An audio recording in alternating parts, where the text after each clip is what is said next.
Et puis là, on a compris ce que le Seigneur avait dit. Parce que quand le Seigneur nous l'avait dit, tout était encore en place. Et donc, on se disait, mais pourquoi, Seigneur, reprendre cette œuvre? Puis après, on a compris, parce qu'il ne restera plus rien.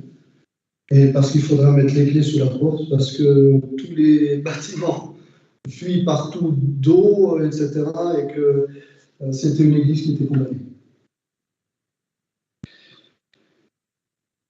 Octobre 2016, il y avait encore Henri Parent. On a reçu ensemble avec Henri un texte qui se situe dans Esdras et dans Néhémie. Il fallait reconstruire sur d'anciennes décombres. Et alors on est parti et on a fait un pacte avec l'Église. Ceux qui n'étaient pas là, je le rappelle, ce pacte.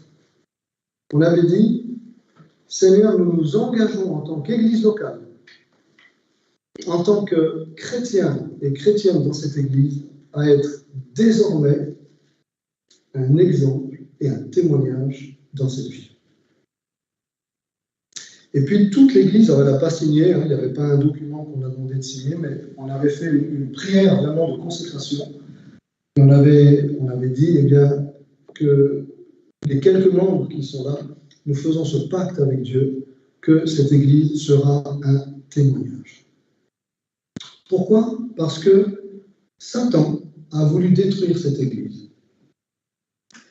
Il s'est passé des années où les conseils se sont succédés, les pasteurs se sont succédés, et Satan a attaqué l'Église. Et les chrétiens se sont divisés, à droite, à gauche, ils se sont séparés, ils formaient des schismes, c'est ce que dit Paul aux Corinthiens, ils formaient des groupes, et puis ça a explosé. Puis à chaque fois, c'était la même chose. Donc, il y a eu une œuvre vraiment de Satan pour corrompre, pour diviser et pour fracasser. Le verbe fracasser veut dire, c'est l'image de quelqu'un qui prend une pierre et puis qui brise avec cette pierre un objet, et de fracasser l'Église. Mais quand le Seigneur nous a appelés et qu'il nous a dit, vous reprendrez cette Église, il y avait aussi là-dedans cette promesse que jamais plus l'ennemi ne pourra fracasser l'Église. Jamais plus. Pourquoi? Parce que le Seigneur, c'est lui qui prend les choses en main.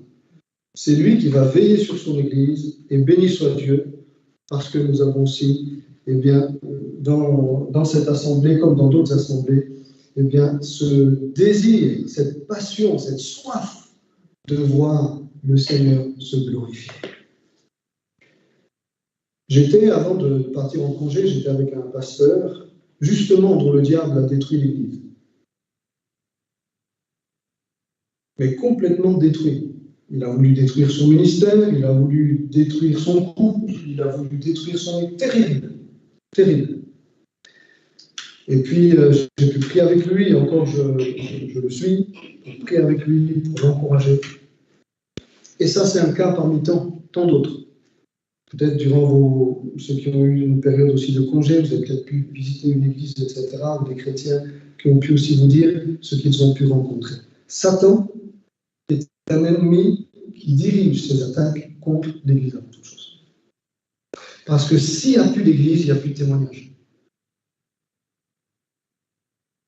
Et donc, puisque cet ennemi veut diviser, fracasser, meurtrir les églises locales en général, nous devons veiller les uns et les autres à reconnaître ces magouilles, reconnaître ces façons de faire, et dans la prière et le jeûne, pouvoir remporter la victoire. La Bible nous montre, dès le début, donc on est dans la suite de la Genèse, ça va vraiment dans la suite de ce que l'on étudie, la suite des textes que l'on étudie, c'est Genèse chapitre 3. Je voudrais voir aujourd'hui la chute qui a été causée en partie à cause du serpent. Bien sûr que c'est Ève et Adam qui ont désobéi, mais combien le serpent a pu influencer l'homme et la femme dans cette chute.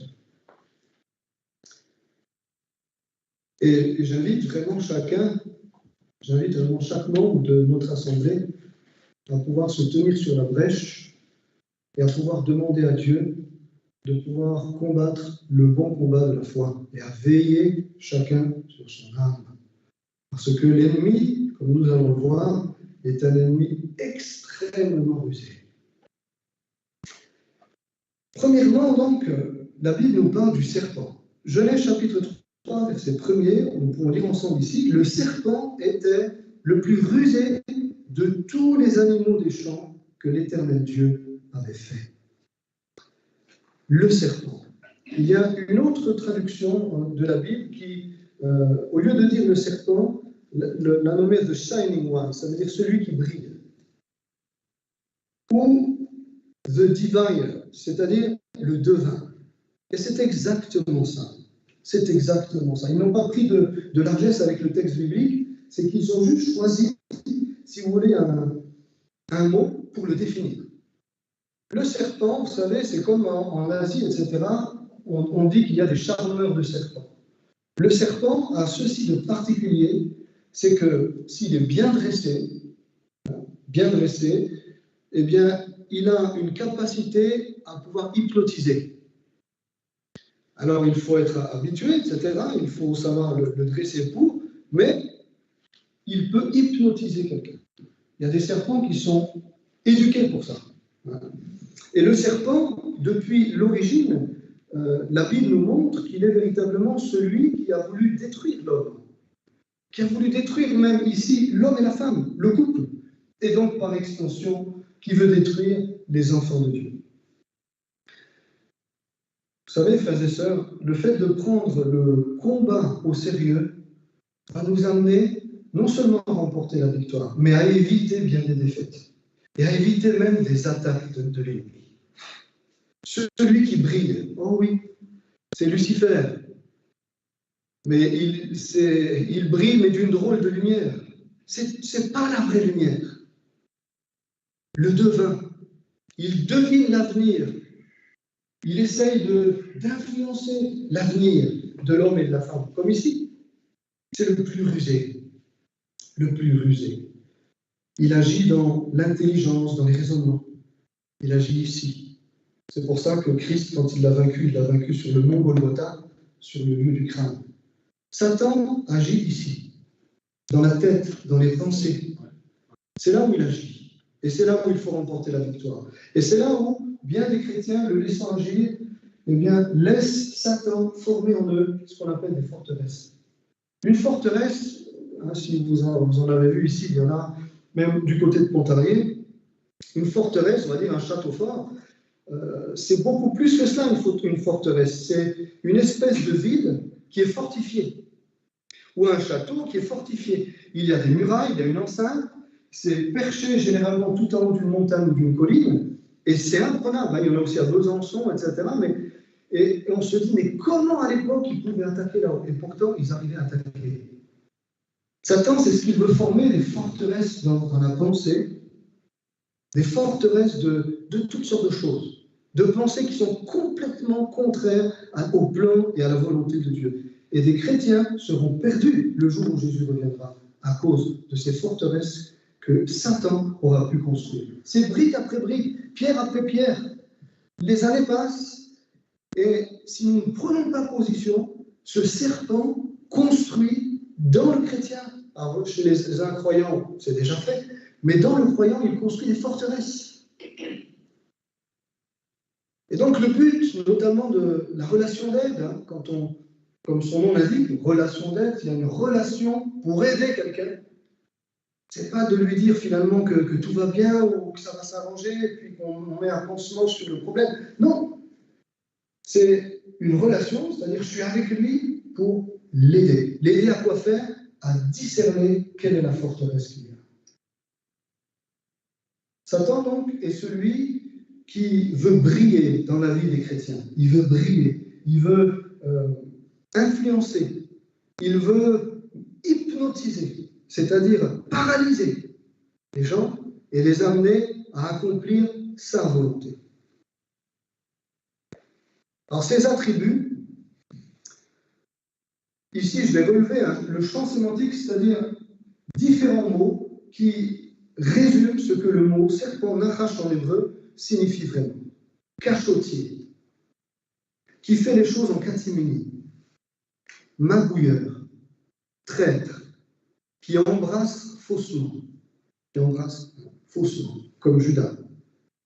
Vicelard, vicieux, fourbe, hypocrite, lâche, malhonnête, frauduleux, tricheur, pervers, trompeur, qui se dissimule, qui se déguise, qui est insaisissable, qui est habile, qui fait les choses par surprise ou à l'improviste, qui tend des guet-apens, qui manigance, qui fait les choses en secret, qui est mesquin, qui est curieux. Et même, il y a un mot en hébreu qui signifie fouine, qui fouine dans la vie des gens.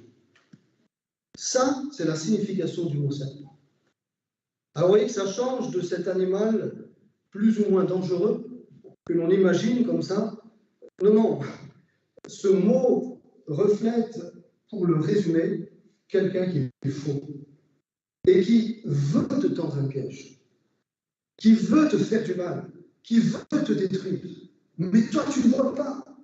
Nous ne le voyons pas. Il faut pour cela, comme je le disais en introduction, le discernement des esprits. C'est un des dons que nous retrouvons dans la parole de Dieu.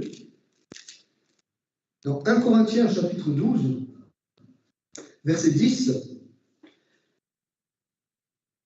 donc il est dit, à un autre, il est donné le don d'opérer des miracles, à un autre, la prophétie, à un autre, le discernement des esprits. Il y a 3 sortes d'esprits.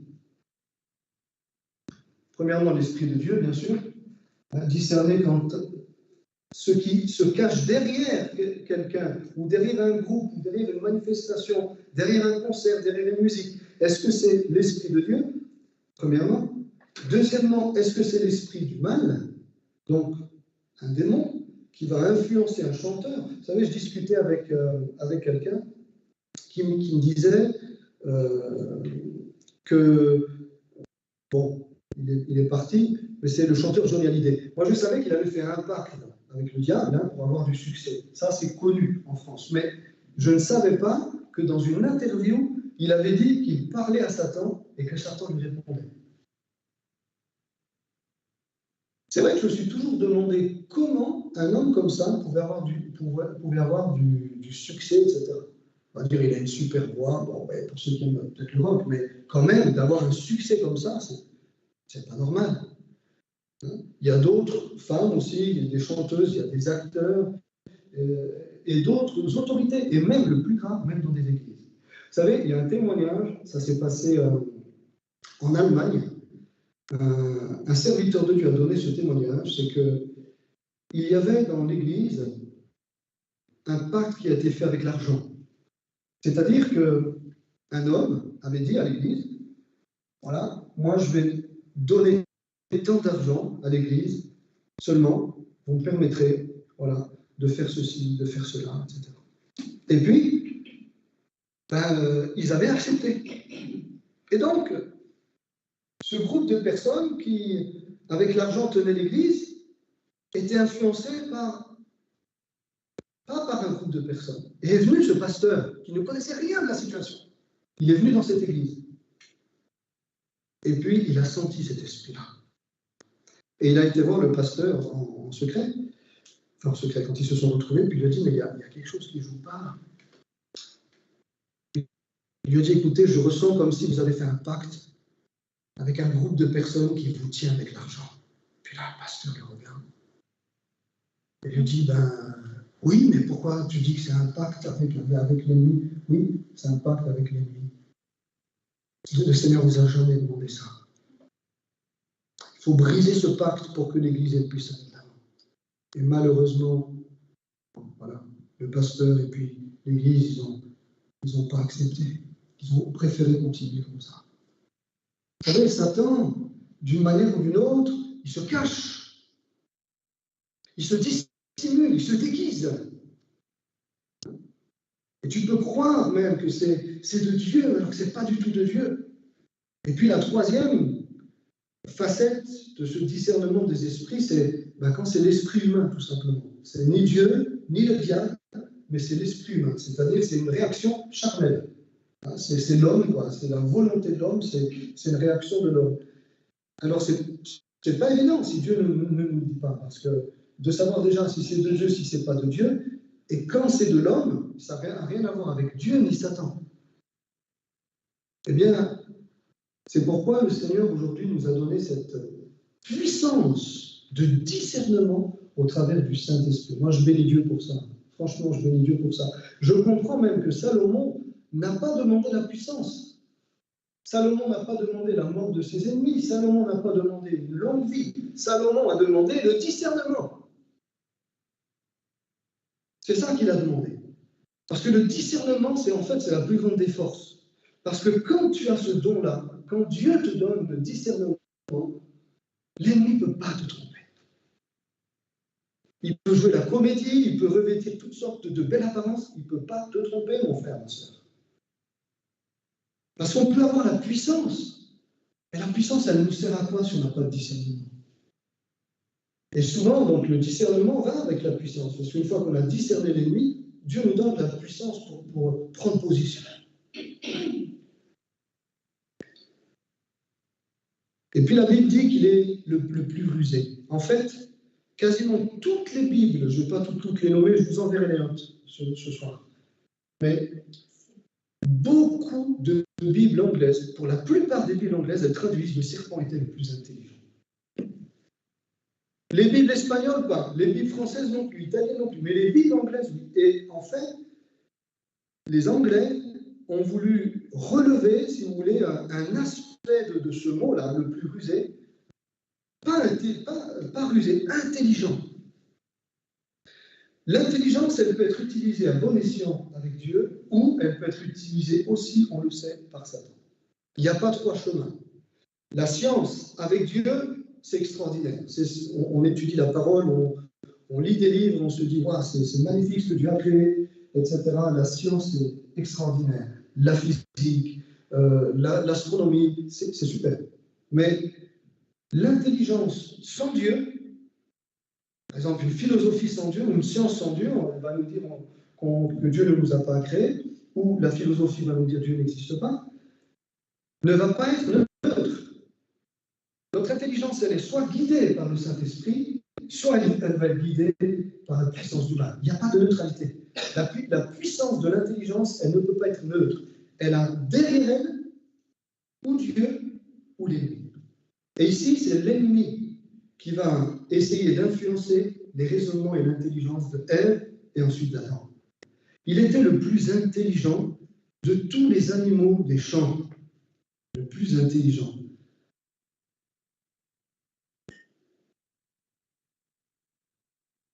Donc notre intelligence doit être contrôlée, assainie, purifiée par l'Esprit de Dieu. On peut apprendre un tas de choses, et c'est bien de vouloir apprendre, mais ça peut être aussi un piège. Mais ici, Satan, donc, le sait que l'homme aime beaucoup apprendre, que l'homme a une faiblesse parmi tant d'autres. On va le voir, il y a 3 faiblesses, mais cette 3e faiblesse-là, elle est vraiment particulière. Il aime apprendre et donc il peut le coincer dans la connaissance. Il était astucieux, c'est aussi traduit, il était astucieux, un petit peu comme le Pharaon. Donc je l'ai dans Exode, chapitre 1er, verset 10. Exode, chapitre 1er, verset 10, il est dit, allons, c'est Pharaon qui le dit, allons, montrons-nous habiles ou astucieux à son égard, c'est-à-dire à l'égard du peuple juif, empêchons qu'il ne s'accroisse et que s'il survient une guerre, il ne se joigne à nos ennemis pour nous combattre et sortir ensuite du pays. Pharaon dit à son peuple, soyons habiles. C'est ça. C'est exactement ça. Satan, c'est il faut que je sois habile. Il faut que je sois astucieux, il faut que je sois rusé. Dieu leur a tout donné, il faut que j'arrive à tout lâcher.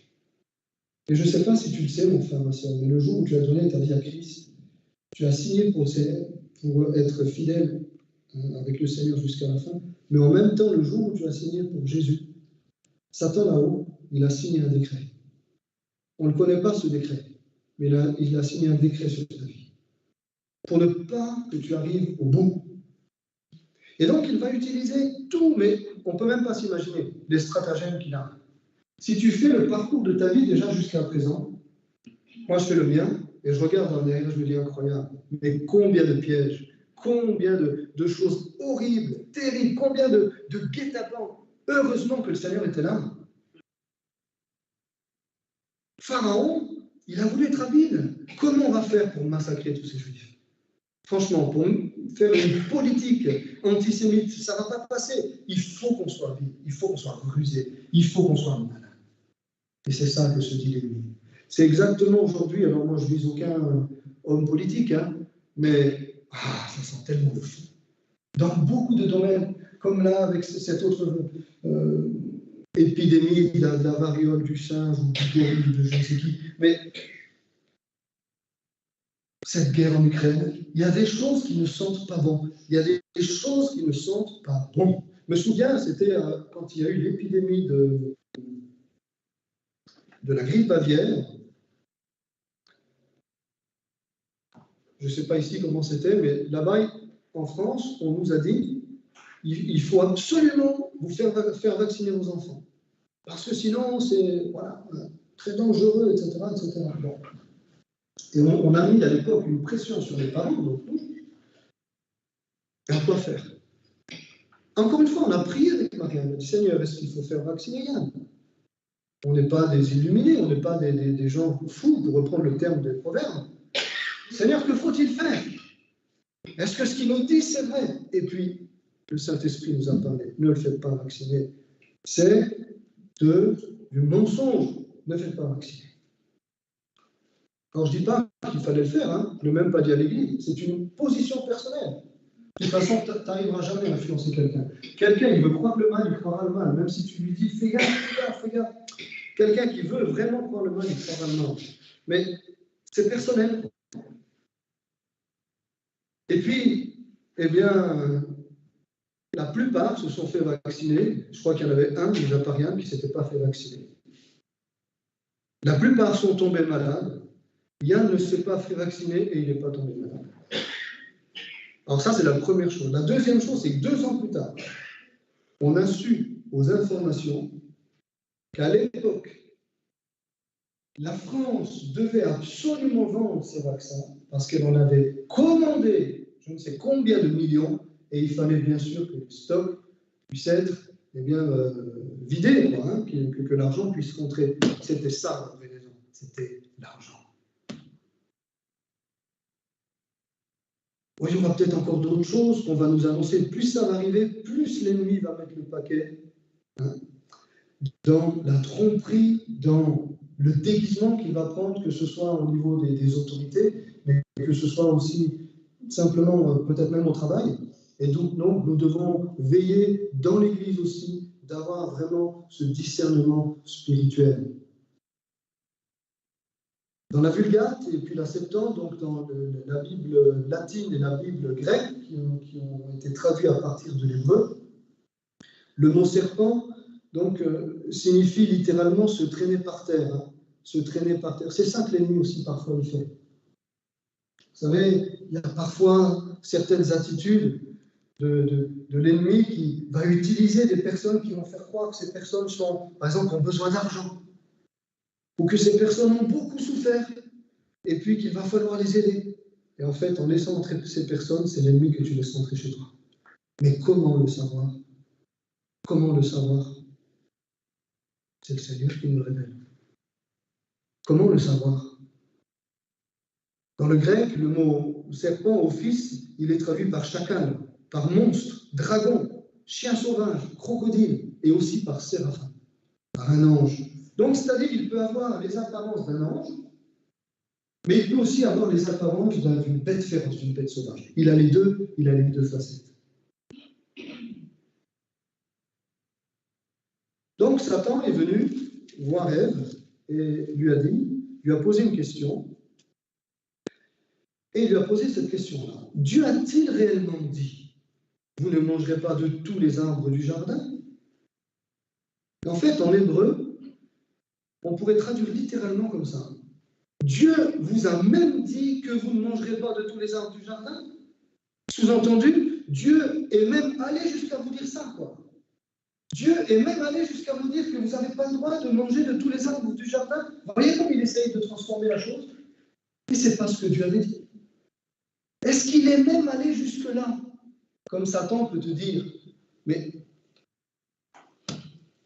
ne crois pas quand même que Dieu a vraiment dit jusque-là ce qui est écrit là, dans ce verset, dans cette parole. Non, non, non. Il ne faut pas croire vraiment littéralement la parole. Il faut la transformer, en tout cas la modifier, l'altérer, la diminuer. Non, c'est pas si grave. C'est ça que fait l'ennemi. Dieu vous a même dit que vous ne mangerez pas de tous les arbres du jardin. Mais quel Dieu méchant vous avez! C'est incroyable. C'est ça qu'il sous-entendait. Quand c'est dit, Dieu a réellement dit. En fait, le mot af ne veut pas dire vraiment réellement, mais je veux dire même. C'est-à-dire, il a été jusqu'à dire ça, quoi.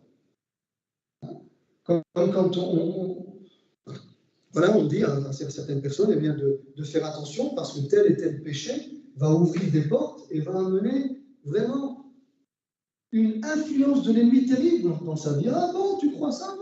Ben non, ben non. Et pourtant, c'est dit. Et pourtant, c'est dit. Il y a combien de versets qu'on peut les prendre? Un par un. Mais l'ennemi va toujours diminuer la gravité. C'est ça son but. Puis il va instiller le doute. Voilà, bien sûr. Il va instiller le doute. Et quand on est dans le doute, c'est qu'on n'est pas dans la connaissance. Quand tu connais, tu n'es pas dans le doute. Et croire, c'est connaître en fait. C'est pas s'imaginer ou penser que. Croire, c'est connaître. Connaître son ennemi. Je sais qui il est. Je sais ses techniques. Oh, pas toutes. Oh, pas toutes. Qui d'entre nous, même les prophètes ou les apôtres, auraient pu dire « Nous connaissons toutes les techniques de l'ennemi pour nous détruire ». Même l'apôtre Paul, il en parle. Et qu'il y avait même un ange de Satan que Dieu l'a permis pour souffleter, pour affliger l'apôtre Paul. Et il le savait. Et il a demandé au Seigneur, mais délivre-moi. Et Dieu lui a dit, ma grâce te suffit. Parce que ma grâce s'accomplit dans la faiblesse. Mais ça, c'est un cas particulier. Parce que cette écharpe de Paul, ça peut être un empêchement au niveau de la famille. Ça peut être une épreuve et des circonstances compliquées que Dieu permet pour nous maintenir sur le droit chemin. Parce que si Dieu répondait à toutes nos prières, frères et sœurs, on risquerait parfois de nous égarer. Mais le Seigneur permet aussi qu'il y ait parfois des attaques de l'ennemi contre lesquelles il ne va pas forcément nous mettre en garde, mais il va nous dire « Va, ma grâce te suffit ». Alors, les trois dimensions de la faute, et j'arrive à la fin, les trois dimensions de la faute, on les retrouve dans 1 Jean, c'est les mêmes aujourd'hui. Hein. Les trois dimensions de la faute, on les retrouve dans 1 Jean, chapitre 2, verset 15. 1 Jean, chapitre 2, verset 15. Regardez ce que dit l'Esprit au travers de l'apôtre Paul. N'aimez pas le monde. Alors déjà là, on s'arrête. Vous vous rendez compte? Qu'est-ce qui fait partie du monde? Il y en a beaucoup de choses du monde. Et le Seigneur dit, n'aime pas ça. N'aimez pas le monde, ni les choses qui sont dans le monde. Si quelqu'un aime le monde, l'amour du Père n'est pas en lui. Wow. Car tout ce qui est dans le monde, et il explique trois choses, la convoitise de la chair, la convoitise des yeux et l'orgueil de la vie ne vient point du Père, mais vient du monde. Et le monde passe et sa convoitise aussi, et celui qui fait la volonté de Dieu demeure éternellement. Où sont ces trois attaques de l'ennemi? Elles sont ici, dans Genèse, chapitre 3, verset 6. La femme vit que l'arbre était bon à manger, la convoitise de la chair. Deuxièmement, agréable à la vue, la convoitise des yeux, et qu'il était précieux pour ouvrir l'intelligence, l'orgueil de la vie. Et sur quel domaine Satan a-t-il appuyé? C'est pas tant, bien sûr, qu'il y avait de la convoitise de la chair, ce fruit était bon à manger, agréable, bien sûr, mais surtout, il était précieux pour vous, l'intelligence. C'est-à-dire que Satan focalise ses attaques sur les raisonnements et les pensées, sur notre intelligence, sur nos pensées. C'est là que tout se passe. C'est pourquoi aujourd'hui, quand il y a, vous m'avez souvent vu m'insurger, parce qu'il n'y a pas d'autre mot, contre parfois des façons de faire pour chasser des esprits chez les chrétiens, etc., je dis, mais c'est de la folie ce que l'on fait. Parce qu'en fait, ce n'est pas un esprit qu'il faut chasser, c'est un esprit dont la personne, elle, doit se dégager. On peut chasser tous les esprits qu'on veut chez cette personne-là. C'est elle qui doit discerner qu'il y a eu dans sa vie une influence de ce serpent et qu'elle doit se dégager de cette influence-là. Chez les chrétiens, je ne parle pas des incroyants, chez les chrétiens. Ces influences donc sont multiples. Bon, la convoitise de la chair, pas besoin d'en faire. On sait ce que c'est, agréable à la vue, on sait ce que c'est, enfin on sait ce que c'est. Pour ce soir, je dis, on ne va pas développer, mais il est précieux pour ouvrir l'intelligence. Qu'est-ce que le diable peut te dire? Et peut-être tu crois que c'est Dieu qui te dit ça. Qu'est-ce que peut-être même tu peux rêver, tu crois que c'est Dieu qui t'a dit ça en rêve? En fait, c'est pas du tout Dieu, pas du tout. C'est pas Dieu. Oui, mais bon, combien il y en a qui, dans des relations d'aide, m'ont dit, mais je vous assure, frère, c'était tellement vrai, je pouvais palper cette vision. Je dis, mais ça, c'est pas un critère, ça. C'est pas un critère. C'est pas de Dieu. Et cette personne, bien sûr, malheureusement, n'a pas écouté. Et puis, quelques temps après, elle partait dans les choux, loin de Dieu, elle divorçait de sa femme. Terrible. Dans les pensées, là, quand c'est de Dieu, même dans un songe, même une prophétie, même une parole, quand c'est de Dieu, on le sait. Une attitude, quand c'est de Dieu, le Seigneur nous avertit. Mais quand c'est une attitude, même une attitude juste, même une attitude qui serait empreinte d'amour, soi-disant, Judas, il est venu avec quoi vers Jésus? Il est venu avec un coup de poing? Non. Il est venu avec un baiser. Vous vous rendez compte? Il a trahi Jésus avec un baiser. Il ne s'est pas acharné sur Jésus, puis il n'a pas livré un match de boxe contre le Seigneur. Non, non. Il a dit, celui à qui je ferai un baiser, c'est lui. Et puis il s'approche et il va faire un baiser. Et puis Jésus lui dit, c'est par un baiser que tu trahis le Fils de Dieu. Le Fils de l'homme, le Fils de Dieu, par un baiser.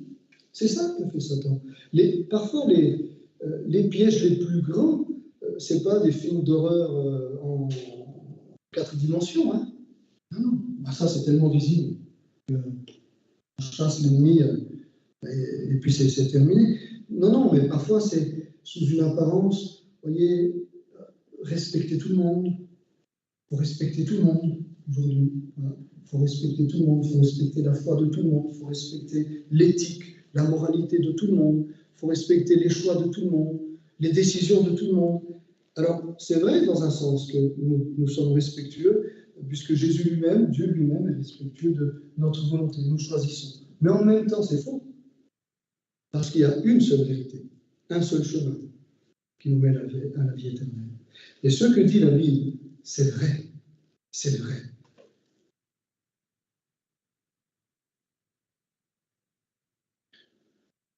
Alors la réaction de Dieu, eh bien, elle est incroyable. Les yeux de l'un et de l'autre vont s'ouvrir, hein, parce qu'elle va manger bien sûr du fruit, elle va prendre du fruit, elle va en manger, elle va en donner aussi à son mari qui était auprès d'elle et il en mangea. Les yeux de l'un et de l'autre s'ouvrirent et ils connurent qu'ils étaient nus et ayant cousu des feuilles de figuier, ils s'en firent des ceintures. Alors ils entendirent la voix de l'Éternel Dieu qui parcourait le jardin vers le soir et l'homme et sa femme se cachèrent loin de la face de l'Éternel Dieu au milieu des arbres du jardin. Mais l'Éternel Dieu appela l'homme et lui dit, « Où es-tu » Il répondit, « J'ai entendu ta voix dans le jardin, j'ai eu peur, parce que je suis nu et je me suis caché. » Et l'Éternel Dieu dit, « Qui t'a appris que tu es nu? Est-ce que tu as mangé de l'arbre dont je t'avais défendu de manger ?» Et l'homme répondit, « La femme que tu as mise auprès de moi m'a donné de l'arbre et j'en ai mangé. » Et l'Éternel Dieu dit à la femme, « Pourquoi tu fais cela ?» La femme répondit, « Le serpent m'a séduite et j'en ai mangé. » Et on termine vraiment avec cela, la réaction de Dieu.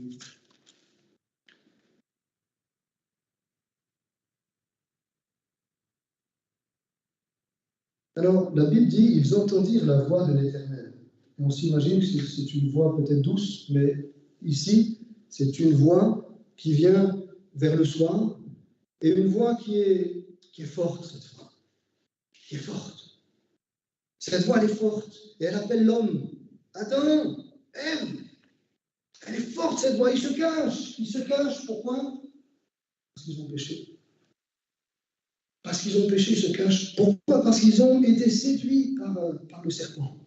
Et ils le savent. Et la Bible dit qu'ils parcouraient la voie de l'Éternel Dieu. Ils entendirent la voix de l'Éternel Dieu qui parcourait le jardin. Vous savez que ce mot en hébreu veut dire littéralement qu'il marchait. Dieu marchait dans le jardin. Parcourir, bon, oui, ça indique des distances de marche. Mais littéralement, ils entendaient les pas du Seigneur dans le jardin. Et vous savez qu'on retrouve cela dans l'histoire d'Israël.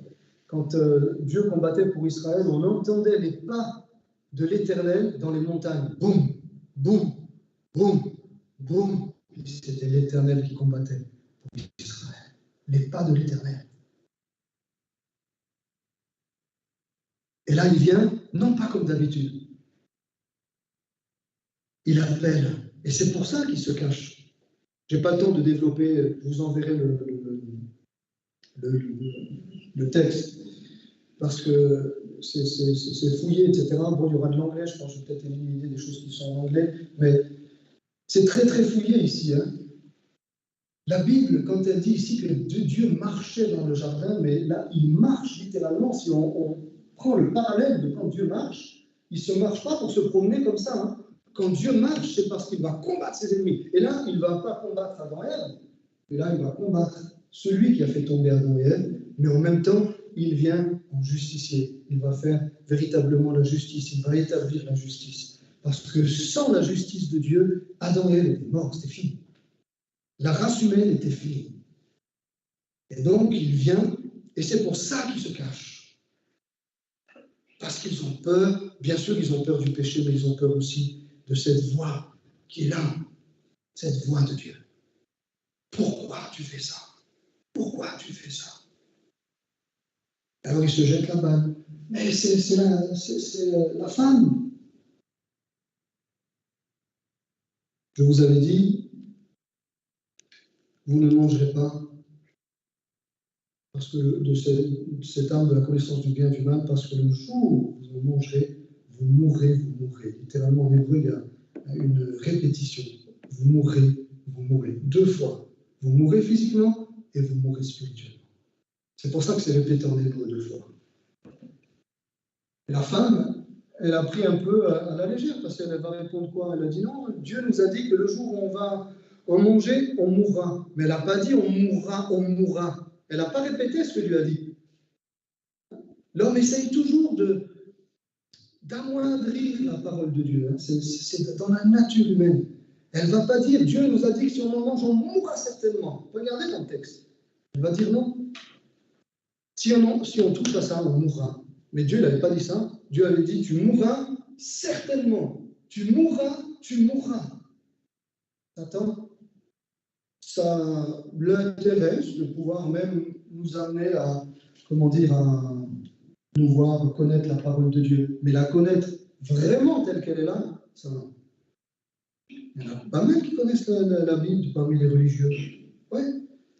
Mais la manière dont c'est dit, c'est transformé, c'est traduit, c'est commenté. Je dis, mais c'est plus la parole de Dieu. Pourtant, c'est avec la Bible. C'est avec la Bible. Mais on veut absolument dire non, c'est pas aussi grave. C'est pas vraiment comme Dieu a dit. C'est comme ça, mais encore pas tout à fait comme ça. Frères et sœurs, donc que Dieu nous aide à discerner vraiment la voix de Dieu. Discerner aussi la voix de l'ennemi. Discerner également, j'ai envie de dire, la voix de la chair. La voix de la chair. Et que ce serpent rusé puisse être vaincu, puisse être terrassé. Au nom de Jésus, parce que Christ l'a vaincu à la croix. Et donc, il ne peut rien contre toi. La Bible dit, le séjour des morts ne pourra pas prévaloir contre l'Église. C'est une promesse que Jésus a faite. contre toi, contre moi, contre tout enfant de Dieu. L'ennemi ne pourra pas prévaloir. Mais encore faut-il donc le discerner et le combattre au nom de Jésus. Amen. Seigneur, merci parce que c'est vrai, s'il est rusé, s'il est intelligent, s'il est capable de pouvoir faire croire des choses qui sont fausses, s'il est capable de se déguiser, de se faire passer même pour un ange de lumière, par ton Saint-Esprit, il ne passe pas. Par ton Saint-Esprit, ces techniques ne passent pas. Par ton Saint-Esprit, ces magouilles, ces guet-apens ne passent pas. Seigneur, merci pour ta victoire. Je ne sais pas ce que vivent mes frères et sœurs ou ceux qui vont vivre. Ce message peut être aussi comme un avertissement, mais que chacun, Seigneur, je te prie, puisse veiller sur ces trois domaines-là. Et que nous ne puissions pas dire nous sommes à l'abri, nous avons compris, mais que nous puissions vraiment nous cacher en toi. Pas loin de toi comme Adam et Ève, mais nous cacher en toi, nous cacher en Christ. C'est toi notre victoire. C'est toi notre intelligence. C'est toi notre pureté, notre sainteté. C'est toi, Seigneur, notre patience. C'est toi notre force de caractère. C'est toi notre discernement. C'est toi, Seigneur Jésus. Alléluia. Alléluia.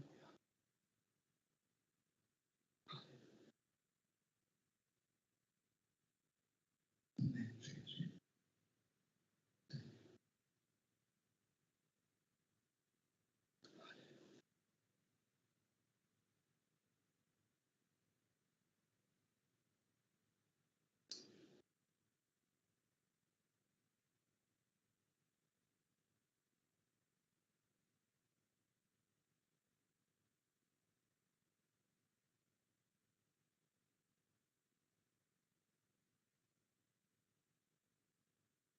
Restez dans la présence de Dieu, en prière, en silence,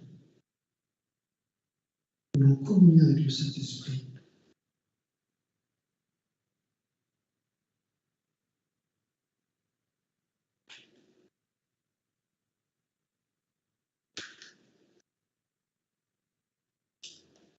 Et on combattre le bon combat de la foi.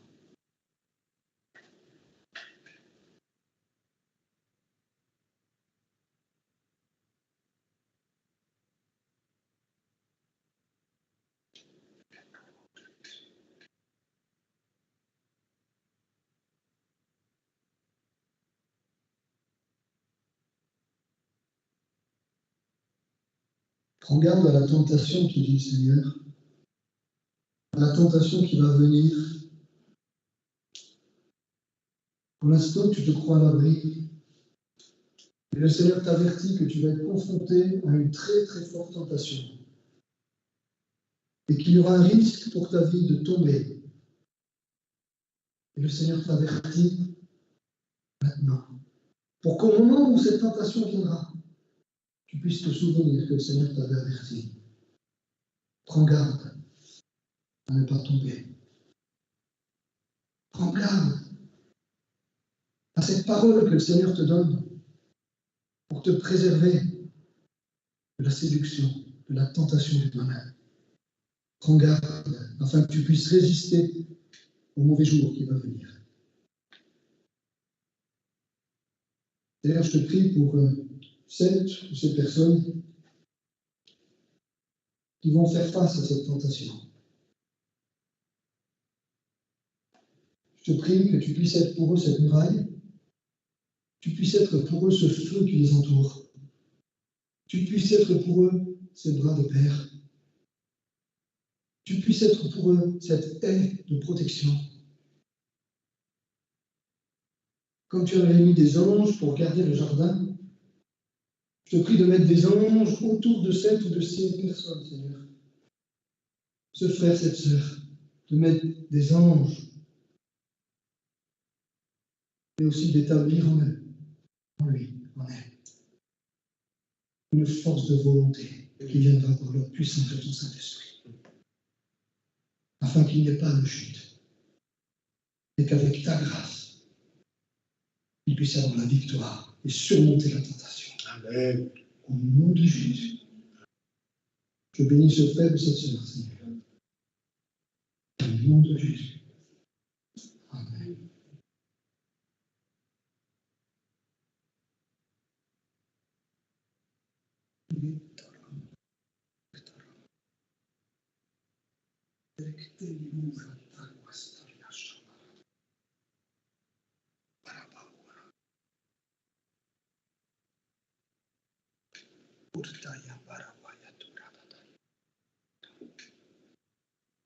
Merci Seigneur de nous avoir gardés pendant ces 2 semaines, Seigneur, près de toi, d'avoir gardé aussi notre pasteur et sa famille.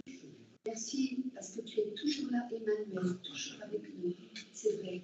Et je te remercie de nous donner ce discernement des esprits pour pouvoir surmonter toutes les ruses de l'ennemi et pour pouvoir rester vainqueur et tout près de toi. Et je te remercie pour ta grâce, Seigneur, pour ton sang qui a été versé pour nous. Parce que c'est vrai, on devait tous mourir et tu nous as donné la vie éternelle. Tous ceux qui croient en ton nom, tu nous as donné la vie éternelle. Je te prie de nous garder de toute séduction et particulièrement aussi les jeunes parmi nous. Merci parce qu'ils sont là. Et je te remercie de les protéger et de nous montrer à tous que tout ce que le monde peut nous donner, c'est rien à côté de ce que tu as en réserve pour nous. Merci, Papa, au nom de Jésus. Amen.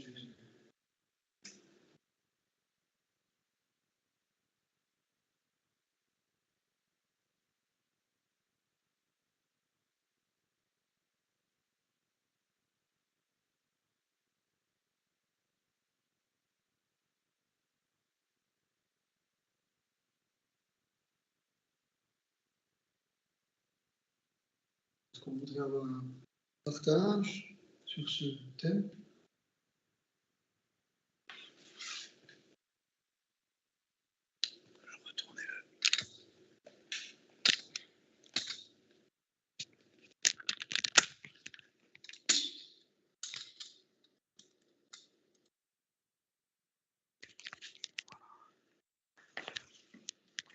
Jésus a été vainqueur dans les 3 domaines. Amen. Dans les 3 domaines, Jésus a été vainqueur et c'est lui qui nous rend vainqueurs. Gloire à Dieu. Voilà, est-ce qu'il y a des... Je vous vois bien concentré, c'est sûr, après un message. On est toujours dans la suite de Genèse, on avance gentiment. Après un message de la part du Seigneur sur l'ennemi, ça nous laisse toujours en alerte les uns et les autres. Il n'y a pas de plus grand, de plus petit, mais nous devons vraiment veiller.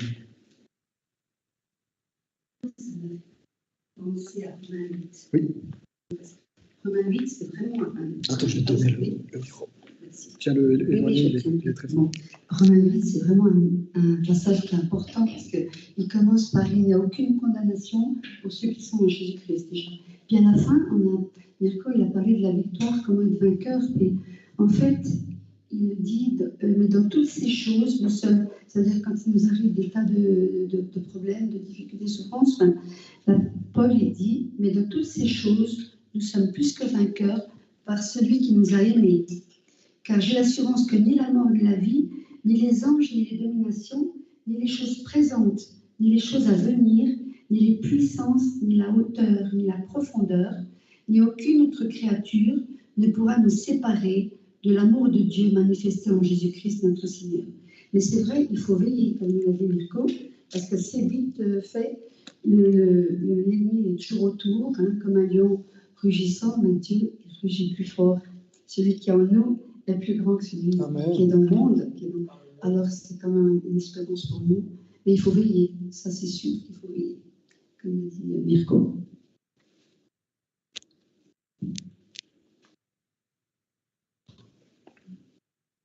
Voilà, est-ce qu'il y a quelqu'un d'autre?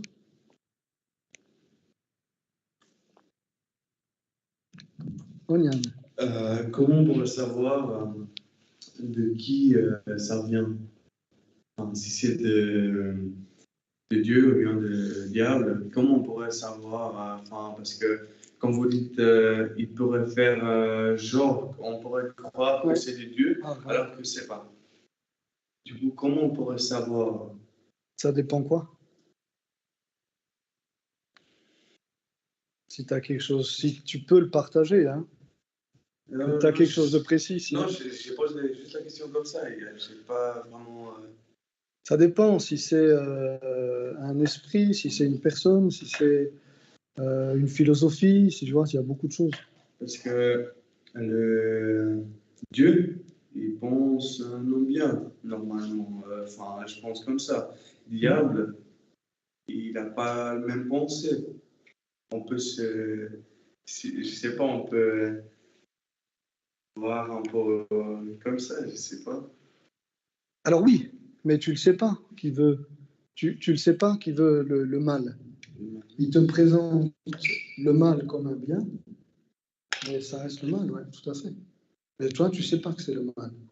Comme par exemple, c'est dit qu'à la fin des temps, on appellera le mal bien et le bien mal. Tu vois, aujourd'hui, par exemple, j'ai entendu à Zurich, dans les écoles, il va y avoir des toilettes pour non-genre. Tu vois, je veux dire, quelle est notre position sur un sujet comme ça, par exemple? Ça paraît bien, gentil, plein d'amour, respectueux. Ah oui, mais derrière se cache une puissance très forte. Si on est si on est droit vers lui, il va pas me. Enfin, on sera protégé. Enfin, Si je prends le même sujet, il y a des chrétiens qui vont se poser la question si c'est réellement mauvais. Tu vois, des chrétiens qui vont appuyer avec la Bible. Et puis là, ça ne vient pas de Dieu, du coup.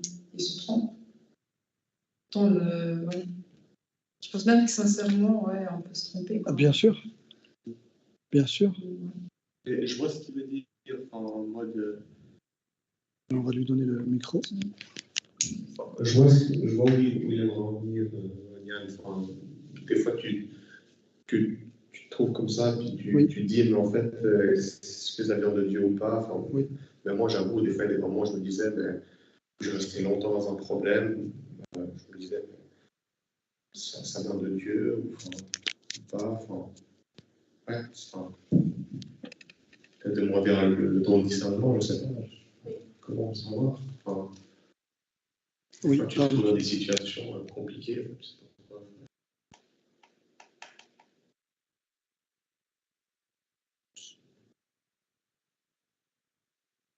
Ouais, alors? Non, c'était juste pour expliquer ce qu'il faut. C'est vraiment 50-50.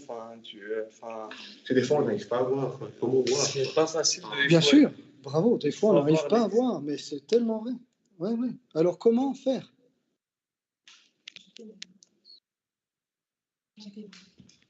Moi, je le dis par expérience, en se remettant devant Dieu, vraiment. C'est allumé? Non, c'est... Non. Oui. C'est bon, vas-y. En se remettant vraiment devant Dieu, en priant, en recherchant sa face, vraiment en restant là dans le silence. Finir, on a la paix dans le cœur qui vient. Si on sait, ouais, ça c'est de Dieu, ça va. En même temps, la paix elle vient sur nous. Puis, en tout cas, moi j'ai une conviction maintenant que ça vient de Dieu. C'est quand j'ai vraiment la paix dans mon cœur. Voilà. Je sais pas, peut-être c'est Ok, ouais, la paix, bien sûr. On dit que le diable il est capable de le faire aussi. Alors, Une fausse paix. Hein. Ouais, c'est je sais pas. Ouais, mais... ouais, je sais pas. C'est une paix qui n'est pas doucement. C'est une paix qui surpasse toute la Voilà. C'est pas la même paix superficielle. Oui. Je pense que du coup, on est amené des fois à peut-être se laisser tenter et être trompé, parce qu'on n'est pas comme Jésus, on ne sait pas en fait. Mais je pense qu'au bout d'un moment, il y a sûrement Dieu qui va te parler, te dire ça c'est pas bien en fait. Enfin, je pense que j'ai cette conviction que Dieu va venir te sauver si tu t'es trompé, si tu t'es fait avoir. Ouais. Et à ce moment-là, Dieu il va te montrer que c'est faux et tu auras cette sensation ou cet événement et Dieu va te rattraper et te dire ça c'est pas juste. Là tu t'es trompé, tu t'es laissé tomber. je pense, sur le long terme. Enfin, tu penses que... Je pense pas que tu peux rester c'est- toute ta vie, Dieu va te laisser dans le faux, en fait, Ouais. et puis te laisser comme ça, et au bout d'un moment, il va venir te chercher, puis te dire, cette situation, tu peux pas continuer comme ça, c'est faux. Juste pour avoir l'expérience. Au bout d'un moment, je pense que Dieu vient te sauver, finalement, de ça. Parce que toi, tu crois quoi, Oniane? Qu'un chrétien, il ne peut pas tomber dans la tentation. C'est ça que tu sous-entends depuis tout à l'heure. Non, dis-moi si je me trompe. Hein, mais... Un peu, oui. Bon, alors je te cite un exemple. L'apôtre Pierre, c'est un bon apôtre, non? Ah, quand même, Pierre. Oui ou non? Ah non, c'est pas un bon apôtre, Pierre. Bah, tu vois, Dieu l'a averti, Jésus l'a averti, et qu'est-ce qui s'est passé? Au moment où il devait prendre position, bah, il a fait le froussard, quoi. Il s'est dégonflé comme un ballon, et il a trahi Jésus, tu vois, 3 fois. Pourtant, c'est Pierre. Alors nous? Non, tu crois pas? Non, ça ne te convainc pas. Oui. Bah, je sais pas, dis ce que tu penses. Je me dis, quand il y a une tentation, on se dit qu'est-ce que Jésus aurait fait à ma place. Et ça peut nous aider parce qu'on a de la chance, on a les Écritures, on a la Bible, alors qu'on n'a qu'à regarder comment il a réagi dans beaucoup de situations. Et ça peut nous aider. Alors, je ne dis pas que ça peut... Voilà, c'est pas une réponse à tout, mais c'est quand même une réponse. Une des réponses. Déjà. Ce que Jésus aurait fait à notre place. Alors peut-être c'est essayer de répondre à cette question qui est essentielle. Elle a je crois que c'est 2 questions dans une, mais comment savoir que c'est une tentation, un croche-patte que va nous faire l'ennemi, et comment avoir la force de l'éviter? C'est ça qu'il y a dans ta question. Je peux pas répondre parce que j'ai jamais... moi, je pense, parce que quand tu penses quelque chose, ouais. Et puis tu réfléchis toujours à ça. Par exemple, moi, je pense que Dieu va jamais me laisser. Je suis toujours protégé. Et puis, j'ai pas peur. Je peur de rien. Je sais qu'il est là. Je sais qu'il existe. Je sais qu'il est à mes côtés. Je sais. Et puis, heureusement, j'ai jamais eu des soucis. Du coup, moi, je peux pas répondre à cette question parce que je sais pas. J'ai pas de réponse. T'as jamais eu de soucis, t'es bien seul. T'es bien seul. C'est bien, hein? Non, mais je dis des petites choses, oui, mais pas des choses graves, vraiment. Il y a des gens que je connais. Ouais.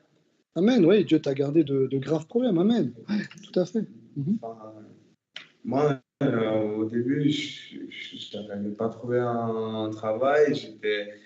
On s'est reconnus dans un banc, et puis aujourd'hui, amen. Je dis un exemple, c'est vrai. Mais est-ce que ta question, c'est comment un chrétien peut choisir le mal, c'est ça? Moi, ma question, c'est comment on pourrait savoir? Comment on pourrait savoir si c'est de Dieu ou bien de diable? C'est vrai, on peut sentir, mais il est capable de faire genre. Mais des fois, tu te sens tellement trompé et t'es là, mais... moi, il y a quelques semaines en arrière, j'étais tellement... j'étais tellement trompé pour... Bon, je n'avais pas pensé des trucs, on me sent parler. Et je savais pas quoi faire, c'était enfin là. Non, je savais pas quoi faire. Mais du coup, c'est ça qui parle. Ouais. Après, la prière, beaucoup prier, moi j'ai fait ça, prier. Des fois, ça va en certain temps et tout, attendre, mais aussi comme tu sais pas trop, en parlant avec des frères et sœurs. Tout à fait. Moi, j'en ai parlé à Marco, j'en ai parlé à Julien, j'ai parlé à un chrétien que j'ai rencontré dans le train, on a mis un Critchi. Et puis, j'ai parlé à plusieurs gens, à Camille, plusieurs gens. Puis après, le Seigneur il m'a convaincu tout ce que je dois faire. Faire ça, prier, en parler aux autres, lire la Bible. La Bible, elle est ce que Dieu dit et elle est ce que l'on fait dire. Même des fois, quand j'ai des doutes, j'en parle à Mirko, j'envoie des messages. Oui. Il fallait envoyer un message pour ça, mais j'ai dit, voilà, voilà. Je suis pas sûr si c'est écrit. C'est ma femme qui t'a répondu. Je suis pas sûr si c'est écrit dans la Bible, mais je suis pas sûr si c'est écrit dans la Bible, mais je sais plus qui m'avait dit. Quand on prie, quand on va dans notre chambre, on prie. Enfin, il y a tout le mal qui part. Enfin, je sais pas c'est qui m'avait dit ça. On est gardé. Quand on est à genoux et puis on prie, on est gardé. Et puis il y a tout le mal qui part, tous nos mal pensées ou bien des choses.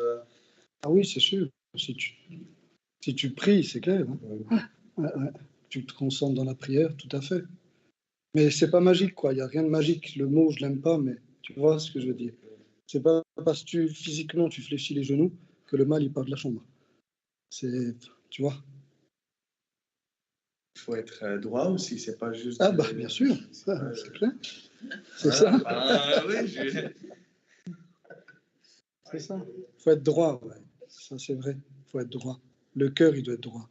Parce qu'il y a beaucoup. Enfin, c'est pas nous de critiquer, mais il y a beaucoup de gens qui vont à l'église, mais ceux qui savent, comment c'est dehors de l'église. Voilà. De toute façon, Dieu, il sait tout. Amen. Dès l'entrée de l'église, il sait nos cœurs, il sait tout. Moi, je sais que si tu as un cœur qui est ouvert il te bénit tout de suite. C'est juste. Mais ce qu'il ne faut pas négliger, si tu veux, c'est que dans la prière dominicale, Jésus, il a enseigné à ses apôtres à prier. Et un des aspects de cette prière, c'est aussi ne nous soumets pas à la tentation, mais délivre-nous du mal. Et c'est les disciples qui doivent prier comme ça, tu vois.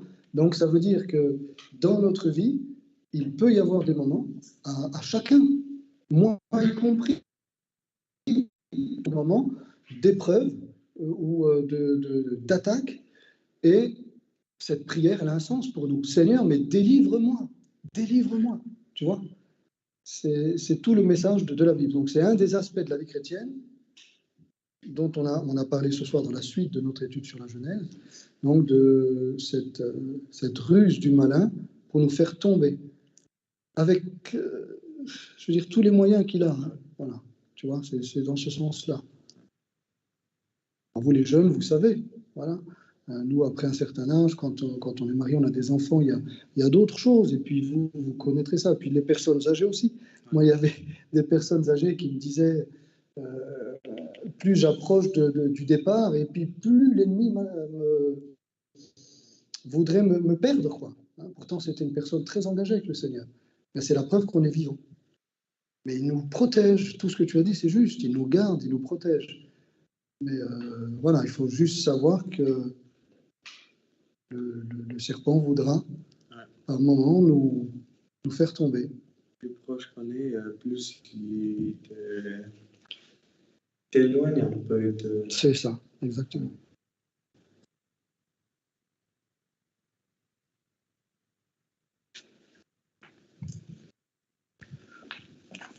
Je ne sais pas aussi si de l'autre côté du rideau, là, il y a des interventions, n'hésitez pas si jamais. Il y a un passage dans Galates 5, de connaître l'esprit et la chair. Alors ça nous montre bien qu'en fait, la chair a des désirs contraires à ceux de l'esprit. Alors, c'est vrai, et c'est ça qui crée la lutte, en fait, parce que ceux qui ont choisi de faire que le mal, alors pour finir, ils n'ont plus de lutte. Mais nous, les chrétiens, on a quand même une lutte, et c'est vrai, des luttes, parce que prier, oui, parce qu'on peut demander l'aide, il faut la demander, l'aide, de Dieu pour surmonter les épreuves ou les tentations. Et puis, c'est clair, ce qui est mauvais, on le sait très bien si on lit Galates 5, parce que il y a le discernement des esprits, mais là c'est très clair.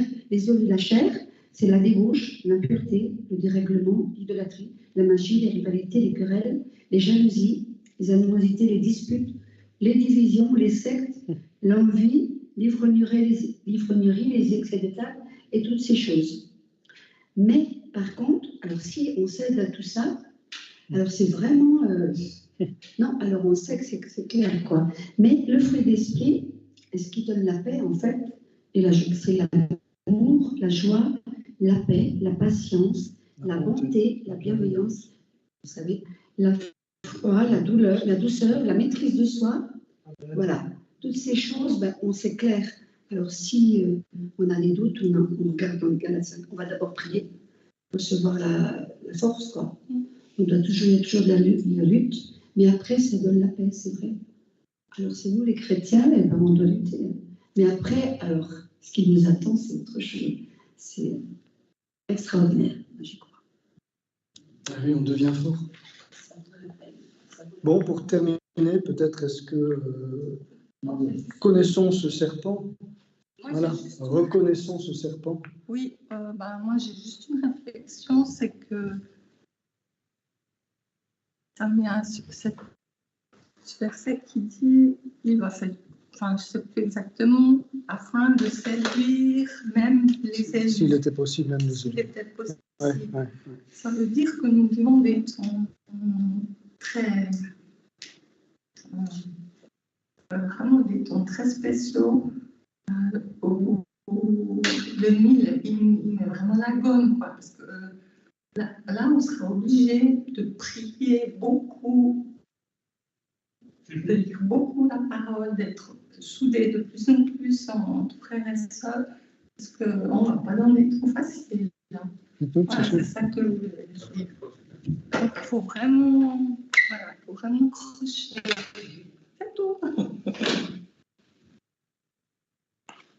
Voilà, donc connaître notre ennemi, connaître ce serpent, quoi. Voilà.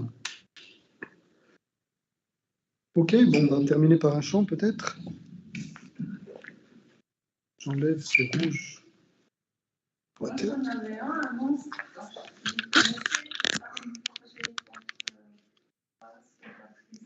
Oui.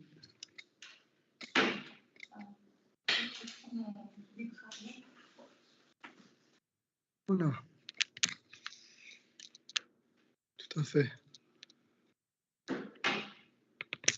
Alors, on va peut-être venir ici, ça sera plus simple. Vous venez ici, on va terminer par un chant, tous ensemble ici.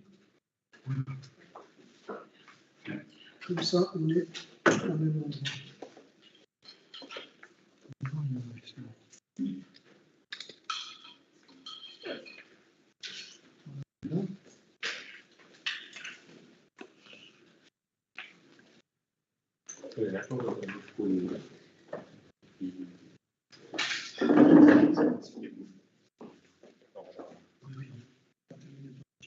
Tu veux le conduire approchez-vous qu'on vous voit ici. Bonjour. Bonsoir. Venez ici qu'on vous voit. Ne vous cachez pas, venez là. Déjà, tu es connecté? Écoute, oui, il y a un parlement. Je crois qu'ils sont silencieux, il faut le croire. Alors. Voilà. C'est Daisy. Lequel tu avais dit? Total, il faut que j'ai contre moi.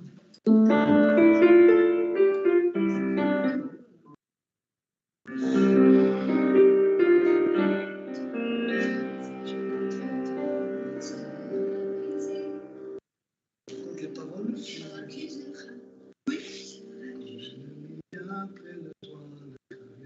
Ça, c'est un deuxième.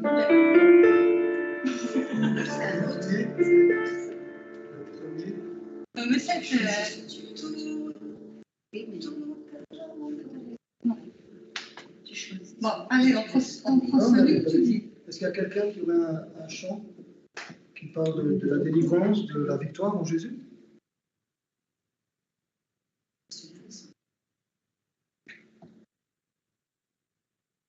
Pas Oui, commencer. Bon, on prend le Pour aller. la deuxième chant. L'ennemi vient près de toi,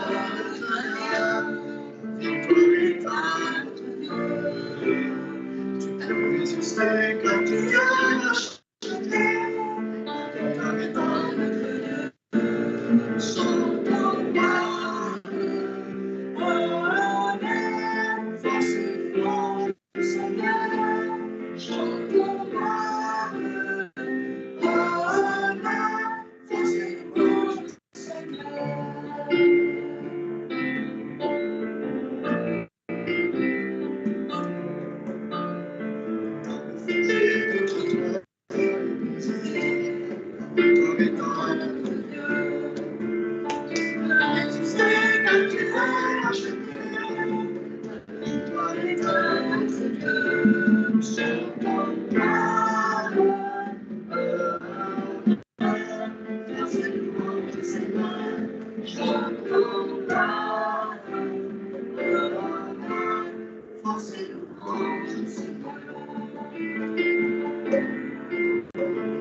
Voilà, on prend un autre.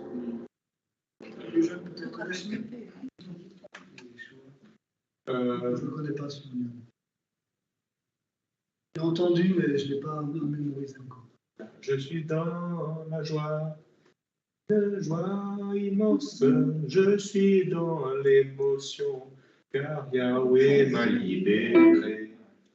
Tu le connais Il bien? m'a libéré. Ça joue avec ça. Ouais, mais tu le connais bien? Moi, je ne connais pas le nom. Ah, ok. Tu le connais bien? Faut que je prenne les paroles.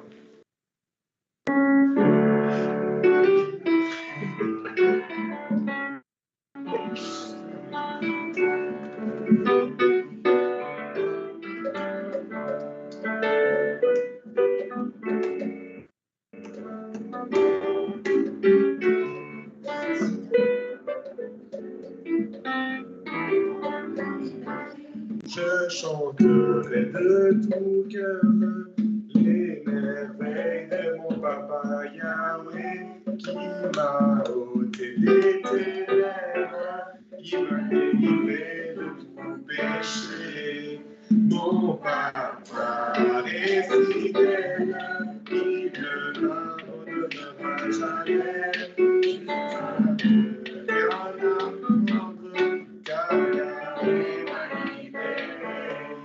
Je suis dans la joie, je suis dans l'émotion, car Yahweh m'a libéré. Je suis dans la joie, une joie immense, je suis dans l'émotion, car Yahweh m'a libéré.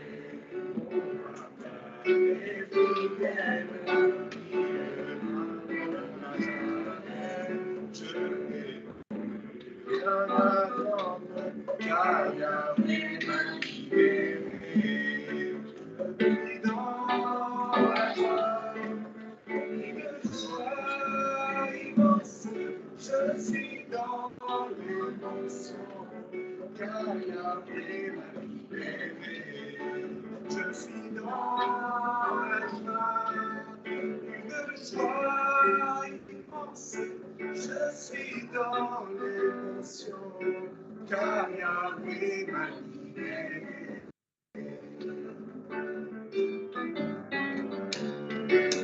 Car Yahweh m'a libéré.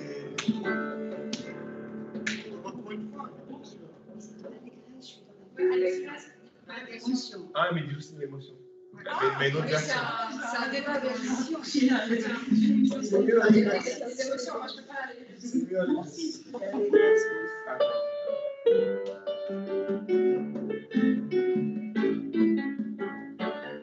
Je chante de tout cœur qui m'a ôté des ténèbres et m'a délivré de tous mes péchés. Je chante de tout cœur les merveilles de mon papa Yahweh qui m'a ôté des ténèbres et m'a délivré de tous mes péchés. Mon papa est fidèle, il ne m'abandonne jamais. Je n'ai rien à craindre, car Yahweh m'a libéré. Je suis dans la joie, une joie immense. Je suis dans l'univers, car Yahweh m'a libéré. Je suis dans la joie, une joie immense. Je suis dans la détresse, car Yahweh m'a libéré. Mon papa est fidèle, il ne m'abandonnera jamais. Je n'ai plus rien à craindre, car Yahweh m'a libéré. Mon papa est fidèle, il ne m'abandonnera jamais. Je n'ai plus rien à craindre, car Yahweh m'a libéré. Je suis dans la joie, une joie immense. Je suis dans l'espérance, car Yahweh m'a libéré. Je suis dans la joie, une joie immense. Je suis dans la détresse, car Yahweh m'a libéré. Car Yahweh m'a libéré. Car Yahweh m'a libéré.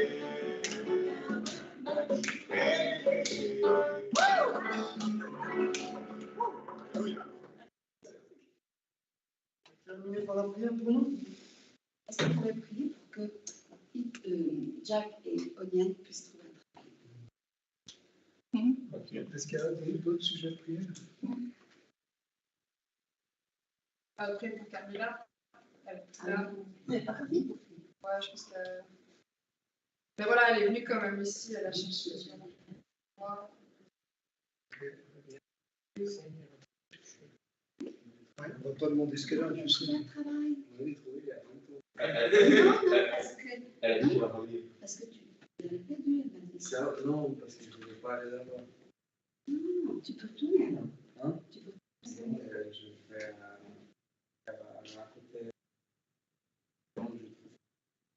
Ah, mais tu as un contrat quand même. Non, je n'ai pas encore Ah, signé. sans contrat. Parce qu'ils sont en vacances maintenant. J'espère. Seigneur, moi je prie. Seigneur, je prie pour que tu fasses ta volonté, Seigneur. Après, voilà, voilà, on veut me remettre ma situation professionnelle, Seigneur. C'est seulement, Seigneur Jésus. Fais les choses en ton temps, Seigneur Jésus-Christ. Voilà, que ta volonté soit faite après tout pour cette Église, Papa, pour ton royaume, Seigneur Jésus. Et vraiment, aide-nous, s'il te plaît, Papa, à pouvoir discerner, Seigneur, ce qui est mauvais, enfin, à discerner, Seigneur, ce qui vient de toi ou pas, Seigneur Jésus. Voilà, on a parlé sur ce sujet, Seigneur, et vraiment, tu nous permets, Seigneur, d'avoir des yeux, Seigneur, rayon X, Papa, pour pouvoir vraiment voir, Seigneur Jésus, si ça vient de toi, si cette chose vient de toi ou pas, Seigneur, que ce soit pour des mauvaises pensées, que ce soit pour n'importe quoi, car c'est vrai que des fois, on peut passer des moments durs, et je prie vraiment pour que ta grâce, Papa, vienne vraiment atterrir sur nous, Seigneur Jésus, vraiment que vraiment tu fais, Seigneur, que tu œuvres, Seigneur, sur ça, Jésus. Je te laisse faire, Seigneur Jésus, je te laisse faire, t'occuper de ça, Papa. Parce que des fois, Seigneur, ça fait mal, Seigneur, et puis je prie, Seigneur, pour que tu nous permettes de pouvoir voir ce qui ne vient pas de toi, Jésus. Il ne vient pas de toi, Papa. Et nous avons la vie éternelle, Seigneur Jésus, c'est pour ça que nous sommes heureux, Seigneur. On a connu, Seigneur, un Dieu qui nous aime. Et voilà, Seigneur, il faut croire, savoir qu'en fait, toi, tu es parfait, Seigneur Jésus, et que tu passes au-dessus de tout ce qui est mauvais. Et ton amour, il est infini. Il est juste et fidèle pour pardonner tes péchés tes péchés, ont la couleur du cramoisi, il les rendra blancs comme neige. Et tu dis encore que le péché n'a aucun pouvoir sur toi. Et la parole, le péché n'a aucun pouvoir sur nous, Seigneur. Aucun pouvoir, Seigneur. Ça veut dire qu'il ne peut agir, il ne peut nous attaquer, tu vois, Seigneur. Et tu dis qu'en effet qu'il y a peu de condamnation pour ceux qui sont venus en Jésus-Christ, Seigneur Jésus. Tu dis aussi, Seigneur, que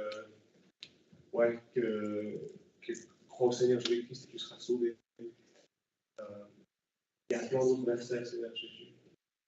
Et aussi que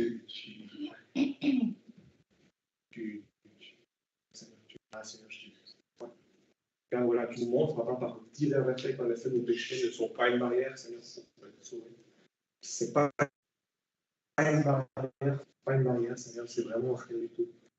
C'est voilà. Car en effet, la parole dit que tu es mort pour nous alors qu'on était pécheurs, Seigneur. Alors qu'on était pécheurs, alors qu'on ne méritait rien, alors qu'on ne méritait plus rien, on était condamnés, on ne pouvait plus rien faire. C'était fichu pour nous, on était destinés à l'enfer, Seigneur Jésus. Tu dis dans la parole qu'on était séparés de toi, Seigneur. Voilà, on était séparés de toi, Jésus. Voilà, séparés, éloignés, quoi. C'est-à-dire un côté nous et un côté toi, Jésus. Et en effet, tu es mort alors qu'on était pécheurs, Jésus, tu dis dans la parole. Du coup, ça ne t'a pas empêché, tu es mort lorsqu'on était pécheurs. Tu ne t'es pas dit, attends, j'attends qu'il devienne parfait. On ne pourra jamais devenir parfait. Du coup, Seigneur, tu es mort alors qu'on était pécheurs, alors qu'on était sale dans la boue, alors qu'on était insultant, alors qu'on était malhonnête, Seigneur, alors qu'on faisait plein de choses mal, Seigneur, alors qu'on t'insultait, alors qu'on faisait des choses horribles, Seigneur Jésus, alors qu'on se moquait de toi. Alors, vraiment, il y a eu de tout, Seigneur Jésus-Christ, mais toi, tu ne t'as pas empêché de dire, mais je me sacrifie pour toi, je prends tes souffrances qui te font du mal, et je les ai portées à la croix. Tu dis que tu as porté nos souffrances, tu dis la parole dans Ésaïe, je ne sais plus combien. Mais en effet, tu as porté nos souffrances, tu as porté nos angoisses, tu as porté tout ça, Seigneur Jésus. Et tu l'as pris sur toi, Seigneur, car tu savais qu'on ne pouvait pas endurer ça. Il fallait qu'en effet que tu subisses l'enfer à notre place. Alors que ce soit nous, Seigneur, c'est toi qui allais à notre place. Et tu as pris la condamnation, tu as pris la punition. C'est comme si j'avais tiré sur quelqu'un, Seigneur, et tu es venu en préféré, tu dis, mais en fait, c'est moi le coupable, il a rien fait. Emmenez-moi au poste de police. Voilà ce que c'est, Seigneur. Tu as dit vraiment, emmenez-moi au poste de police, Seigneur. Et on t'a amené au poste de police à notre place. Dire que c'est nous les pécheurs, c'est nous les coupables, Seigneur Jésus-Christ. Et voilà, c'est une petite métaphore de ma part, Seigneur Jésus. C'est vrai, tu as pris ce vêtement sale, tu l'as mis sur toi, et le vêtement blanc que tu portes, tu nous as donné à nous, Seigneur. Voilà, Seigneur, tu as subi la souffrance pour qu'on puisse subir la joie. Tu as subi l'angoisse pour qu'on puisse subir la joie, la paix, le bonheur, Seigneur Jésus. Voilà, tu as pris ce qui était mauvais, ce qui fait du mal, Seigneur. Voilà, comme un père qui aime son enfant, et puis lorsqu'un bandit le braque et lui dit, mais prenez-moi, laissez mon enfant, je veux que mon enfant puisse être heureux, mais prenez-moi s'il vous plaît. Et ça, c'est l'amour d'un père. Voilà ce qu'il a fait. Je dis, mais prenez-moi, Satan, prends-moi. Prends-moi, quoi. Fais ce que tu veux sur moi. Mais il ne savait pas, Seigneur, que tu allais ressusciter, quoi. Que tu étais plus malin que lui, Seigneur Jésus. Et il s'est planté, Seigneur. Il s'est planté, Jésus. Il s'est planté. Ouais, il s'est planté. Il avait cru avoir gagné. Je prends Dieu, je prends le Seigneur, c'est bon, j'ai gagné. Mais il a perdu, Seigneur Jésus. Que ton amour, Seigneur, est plus fort, Seigneur. Est plus fort, parce que nous sommes créés pour vivre dans la joie et dans l'amour, Seigneur. C'est pour ça que ton amour remporte, Seigneur Jésus. Cette terre a été créée pour nous, Seigneur. Pour notre petite tête, Seigneur Jésus, de je sais tout, je sais tout, je suis le meilleur, je peux faire ce que je veux. Tu as fait ça pour notre petite tête, pour des fourmis comme nous, Seigneur Jésus. On n'est rien face à l'univers, on est tout petit, Seigneur Jésus. Tu as fait créer tout le monde pour nous, Seigneur Jésus. C'est pour ça qu'on n'est rien, Jésus, on n'est rien, Seigneur. On est tout petit. Tout ça, tout cet univers pour des êtres comme nous, Seigneur. Voilà. À la taille d'une poussière face à la vue depuis la terre, on est tout petit. Et l'espace, tout petit. Mais ouais, Jésus, merci pour ça. Et on vit dans la joie, Jésus, parce que c'est ça, Seigneur, qui était prévu. On marche sur ce qui a été prévu. On marche sur ce qui a été prévu, Seigneur. On marche dans ta volonté, parce qu'on vit, Seigneur, pour être heureux. On ne vit pas, Seigneur, pour être dans la persécution, dans les choses qui font mal, Seigneur. Non, nous vivons, Seigneur, pour vivre une existence de joie, Seigneur Jésus. Nous vivons pour être heureux, Seigneur. Nous vivons, Seigneur, pour être heureux, Seigneur Jésus-Christ. Et c'est pour ça qu'on fait cette volonté, Seigneur. Et on ne fait pas la volonté de l'ennemi, Seigneur. On fait la volonté que tu veux qu'on soit heureux. Tu avais proposé tous ces fruits avant, Seigneur, et elle a choisi le mauvais arbre. Mais tu as proposé plein de fruits, et voilà ce que je te propose plein de bénédictions. Saisis-les, mais je ne saisis pas ce qui est mauvais, mais saisis ce que j'ai prévu pour toi.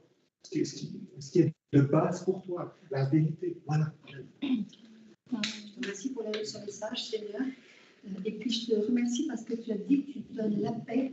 Tu donnes la paix, pas comme le monde le donne, mais tu donnes la paix. Je te remercie pour cette paix que nous recevons, Seigneur, auprès de toi, et que c'est quand nous nous sentons faibles que nous sommes véritablement forts, parce qu'on s'appuie sur toi. Tout vient de toi, et quand on a décidé de marcher avec toi, eh bien tu nous soutiendras, Seigneur. Tu es là dans nos combats, et tu as dit, je vous donne la liberté, je vous rends libre, et je te remercie pour cette liberté que tu nous donnes, de pouvoir faire les bons choix au nom de Jésus.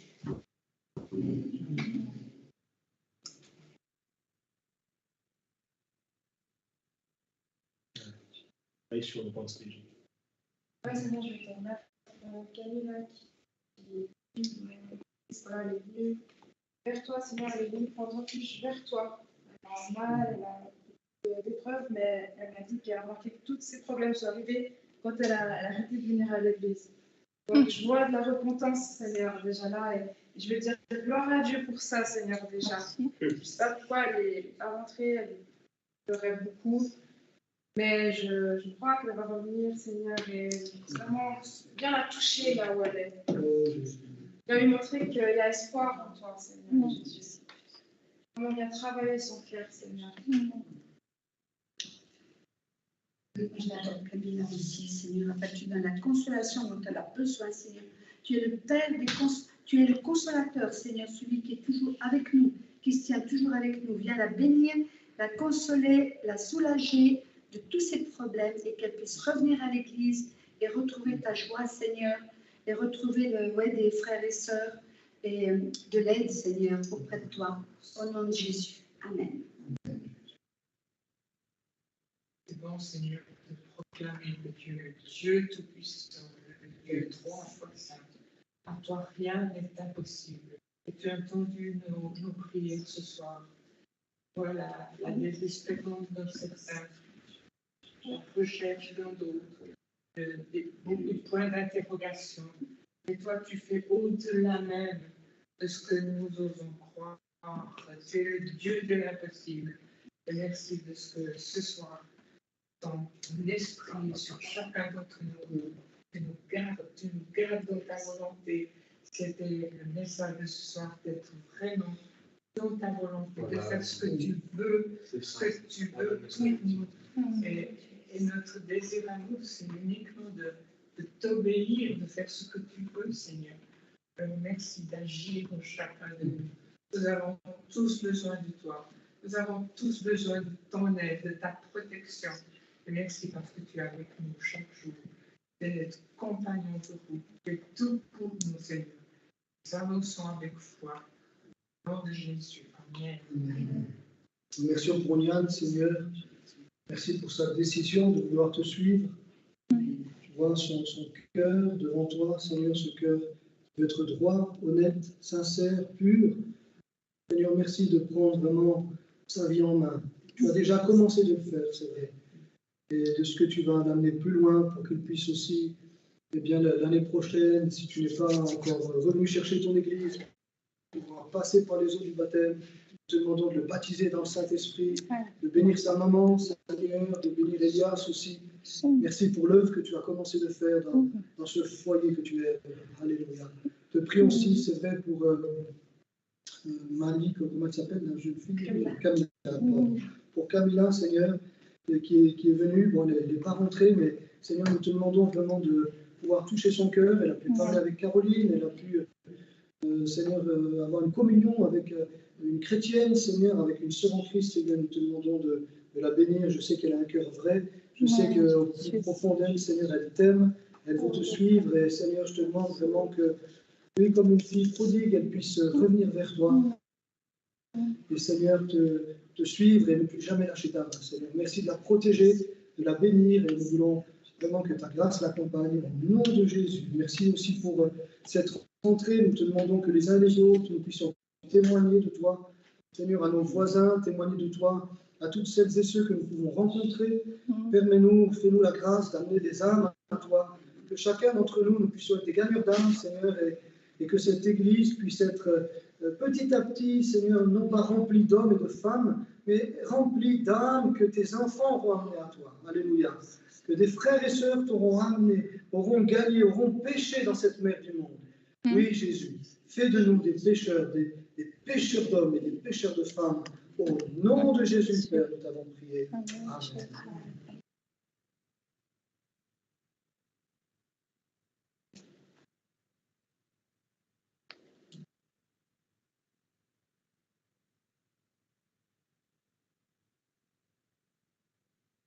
Oui, Seigneur, moi je m'associe à cette prière aussi, parce que j'y ai pensé.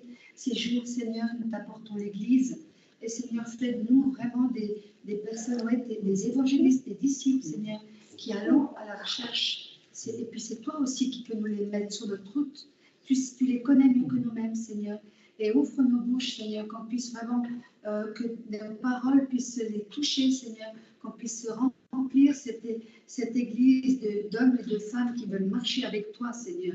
Ce n'est pas le nombre qui fait, mais c'est vrai qu'on a notre désir que cette église se remplisse, Seigneur, parce que ta parole, elle est prêchée, c'est la vérité qui est prêchée, Seigneur, sans dilution. Mais je te remercie que tu nous rendes plein de zèle pour toi, pour ta maison, au nom de Jésus. Amen. Amen.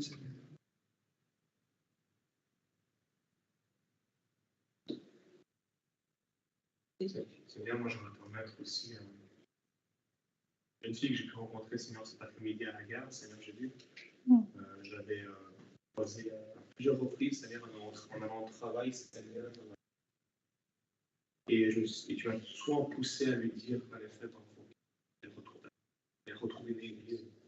Car je connaissais déjà bien les réseaux, puis je savais qu'elle était, voilà, elle est catholique, mais voilà, elle est dans le monde encore, voilà, elle est un pied dans le monde, et puis elle vit sa vie de prière, voilà, va de temps en temps à l'église, puis voilà, elle n'est pas engagée, puis elle est encore dans le monde, dans les boîtes, puis du coup, tu m'as poussé aujourd'hui, Seigneur, de lui parler. Voilà, je t'emmène Sonia, papa, elle s'appelle Sonia, j'ai dit, moi, je t'emmène Sonia, papa, je prie pour que tu touches Sonia, Seigneur Jésus, je prie pour qu'aujourd'hui, Seigneur, elle se dise, en effet, voilà, ce garçon, il a raison ce qu'il a dit, peut-être que je dois peut-être plus m'engager, peut-être que je suis peut-être endormi, puis voilà, je l'ai invité, Seigneur, pour prochain groupe de jeunes, puis je prie pour qu'elle vienne, Seigneur Jésus, je prie pour qu'elle vienne, parce que c'est vrai que... Et je lui demandais, Seigneur, en effet, s'il était chrétien, elle m'a dit, ouais, je crois en Dieu, j'ai fait le catéchisme, j'ai fait la petite école de bébé, etc. J'ai fait...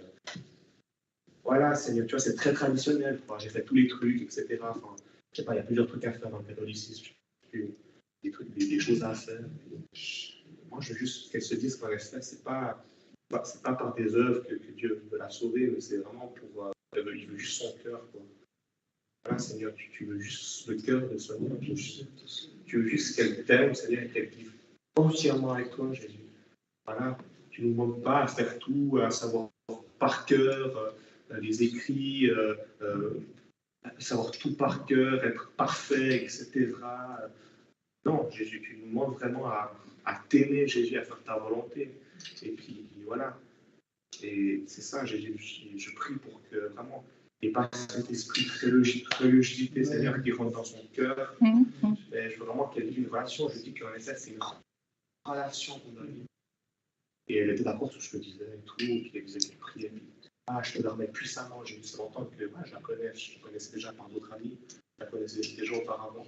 Et je veux vraiment, en plus, elle habite pas loin, elle habite à Champagne, Seigneur. Voilà, je voudrais venir à cette église. Elle devrait venir vraiment voilà, saisir tes promesses. Qui tu es, touche Sonia, Jésus, viens la toucher, papa.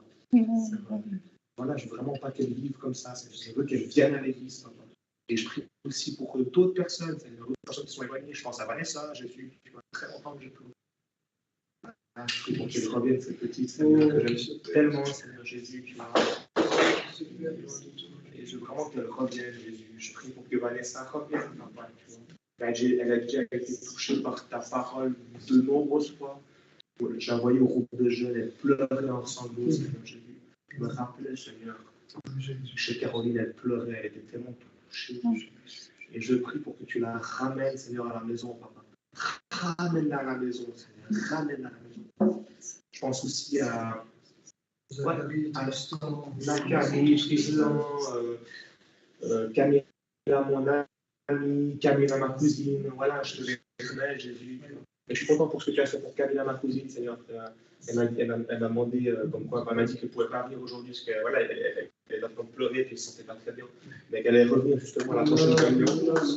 C'est un bon signe, elle va venir à la prochaine réunion. Elle va venir vendredi à la réunion de prière. Et voilà, quoi. Je te remercie ces deux Camilla, c'est cela, Jésus. Je te remercie toutes les personnes, Seigneur, dont j'ai même pu peut-être oublier. Vraiment, toutes personnes, Jésus. Il y en a pas un qui mérite plus une prière pour que d'autres. Non, on mérite tous une prière. Et je te remets tous ces jeunes, Seigneur, qui sont éloignés ou qui ne te connaissent pas. Ben, emmène-les, Seigneur, vraiment jusqu'à nous, Seigneur. Vraiment, emmène-les, Seigneur Jésus. Vraiment près de nous, Jésus. Et utilise-nous puissamment pour ton œuvre. Amen. Les jeunes aussi qui font la formation de disciples. Merci Seigneur pour cette soif que tu mets dans leur cœur, soif de ta parole, d'entendre ta parole, soif de la méditer, soif de la comprendre, soif de la partager.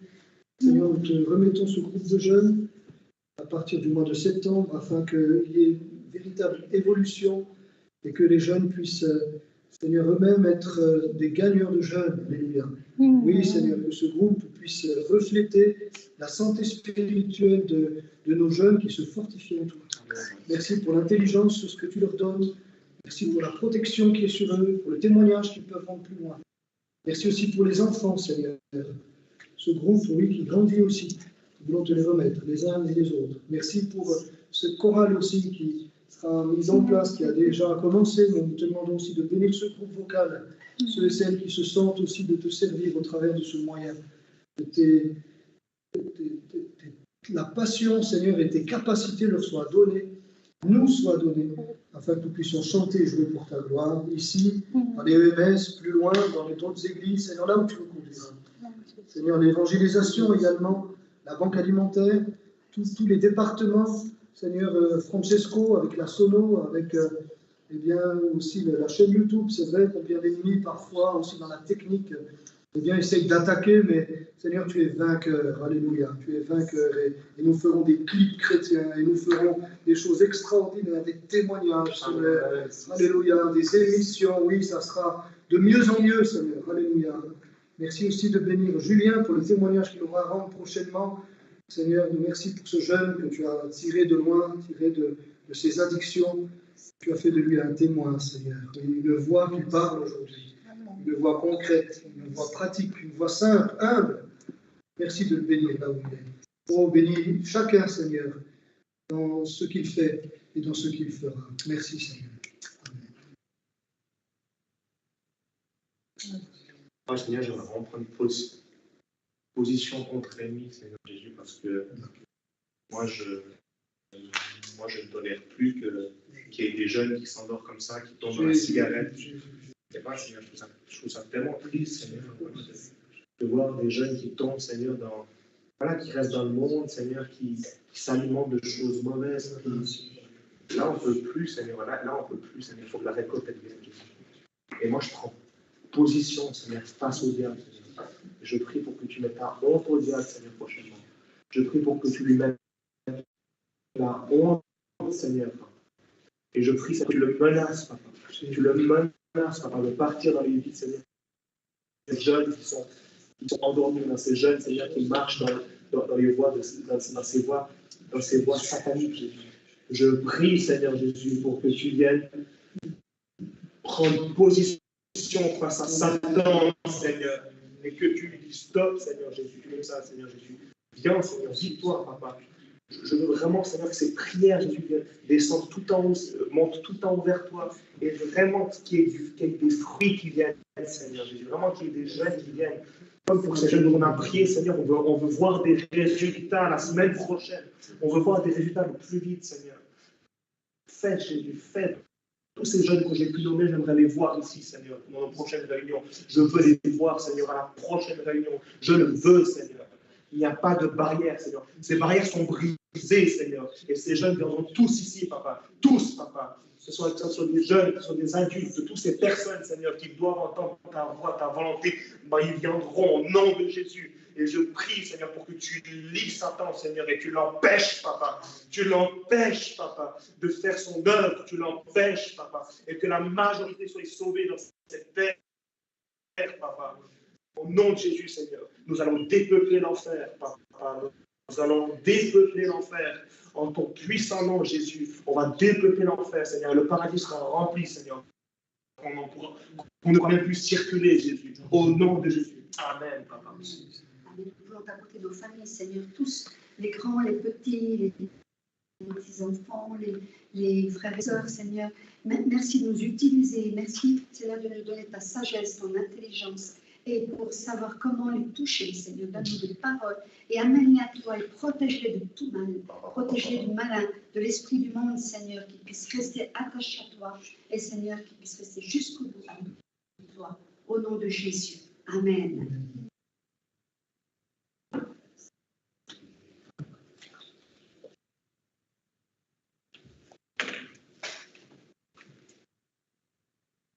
Accompagne-nous dans nos maisons, avec ta protection, avec ta joie, nous retrouver prochainement avec, Seigneur, cet immense bonheur de porter ta parole plus loin. Oui, Seigneur, les plus âgés comme les plus jeunes, ensemble, nous voulons, Seigneur, aller là. Bénis, Seigneur, toutes les églises aussi. Je ne peux prier que pour notre église, mais je te prie pour toutes les églises. Seigneur, l'église de Réveil, l'église des Utaches, de production et les autres, Seigneur, aussi le dimanche, le groupe dimanche, Seigneur, l'église protestante et les autres, Seigneur, nous te demandons pour eux aussi un réveil, une bénédiction, bénis leur pasteur, Seigneur, bénis les responsables, bénis toutes celles et ceux qui œuvrent à l'évangile, à la loi, qui travaillent avec les enfants. Nous pensons aussi aux fabricants de joie, nous pensons à Morija, nous pensons au ministère aussi de Sylvain Frémont, de Ross Schneider. Seigneur, nous te demandons de bénir aussi Dieu TV, cette travail aussi dans le journalisme chrétien. Johannes, Seigneur, nous te demandons vraiment ta grâce aussi sur lui, Seigneur, sur ses émissions, sur toutes celles et ceux qui sont invités. Seigneur, oh Jésus, que vraiment ici comme plus loin, Seigneur, en Suisse, mais en France, Seigneur, aux États-Unis, en Chine, en Australie, que partout dans le monde, avant ton retour, nous puissions être témoins d'un puissant réveil. Seigneur, fais-nous cette grâce. Fais-nous voir cela dans notre génération, Seigneur. Nous te le demandons. Merci pour votre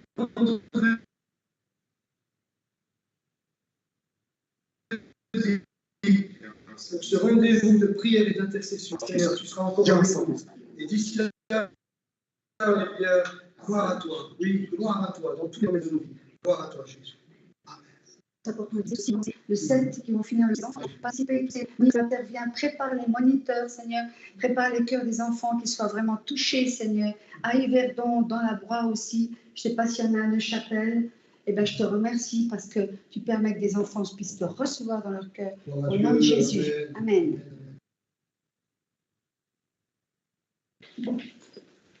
Wow.